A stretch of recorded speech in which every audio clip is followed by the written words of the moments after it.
supaya hidup kita sehat. Baiklah anak-anak, sebelum kita memulai pelajaran kita pagi hari ini, kita akan berdoa terlebih dahulu. Siapa ketua kelasnya angkat tangan? Ya, boleh dipimpin doanya? Sebelum kita belajar, mari berdoa. 1, 2, 3.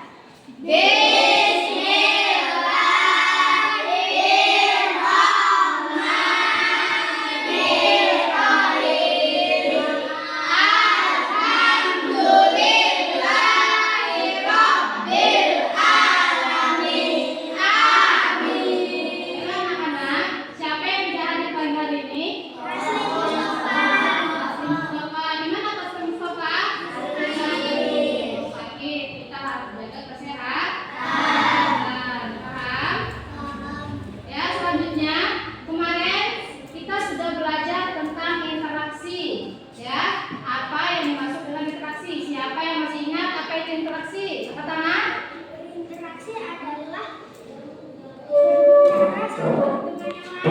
berbicara yang satu dengan yang lain. Jadi semuanya masih ingat? Baiklah anak-anak, kemarin kita sudah belajar tentang interaksi saja kan, pengertiannya dan penjelasannya. Sekarang kita melanjutkannya ke pembagiannya, yaitu interaksi sosial dan interaksi manusia dengan lingkungan. Seperti yang Ibu buat dan Bapak tulis pagi hari ini, yaitu supaya dapat memahami kebersamaan dan mengerti kehidupan dalam masyarakat. Ya, siapa yang mau hidup rukun di masyarakat? Angkat tangan. Ya, baik. Nah, di sini interaksi manusia itu terbagi menjadi dua kategori. Yang pertama ada interaksi sosial dan yang kedua ada interaksi dengan lingkungan di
dengan